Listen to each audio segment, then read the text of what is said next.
ছোটখাটো অনিয়ম পেলেও বড় ধরনের কোনো অভিযোগ পাওয়া যায়নি রাজধানীতে ভোক্তা অধিদপ্তরের অভিযানে। রোববার মতিঝিল এলাকায় দুটি বাজারে অভিযান চালানো হয়। ক্রয় রসিদ না থাকা ও মূল্য তালিকা না টাঙানোয় বেশ কয়েকটি দোকানে জরিমানা করা হয়।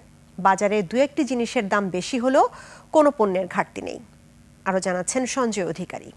72 ঘন্টা ময়েশ্চার লক সমৃদ্ধ লিলি বডি ওয়াশ শিয়া বাটারের গুডনেস স্কিন রিপেয়ার করে রাখে সফট ও গ্লোয়িং। রমজানের নিত্য প্রয়োজনীয় পণ্যের দামের লাগাম টেনে ধরা ও সরবরাহ স্বাভাবিক রাখতে দেশব্যাপী অভিযানের অংশ হিসেবে ফকিরাপুল কাঁচা বাজার ও মতিঝিল এজিবি কলোনি বাজারে অভিযান চালায় জাতীয় ভোক্তা অধিকার অধিদপ্তর। এটা তোমার দোকান। কয়েকটি দোকানে ক্রয় রসিদ না রাখা, মূল্য তালিকা না টাঙানো ও দাম বেশি রাখায় ছোট অঙ্কের জরিমানা করা হয়। সতর্ক করে দেয়া হয় বাকিদের, কেউ যাতে অনিয়ম না করতে পারে, বাজারটা অস্থিতিশীল করতে না পারে, সেজন্য আমরা তদারকি করলাম।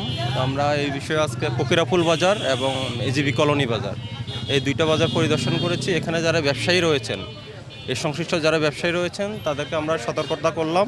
তবে বিক্রেতাদের অভিযোগ, বারবার চেয়েও তারা আড়তদারদের কাছ থেকে রসিদ পান না। যদি আপনারা ওখানে বাধ্যতামূলক করে দেন মানে রিসিপ্টটা দেওয়ার জন্য, তাহলে তো ওরা তো ক্রয় করে বাজারে আসে।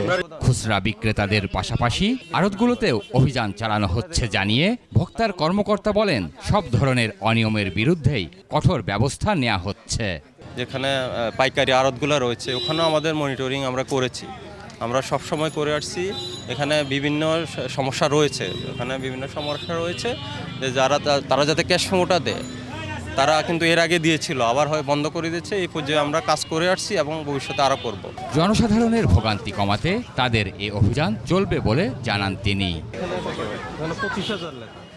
সঞ্জয় অধিকারী, 21 টেলিভিশন, ঢাকা।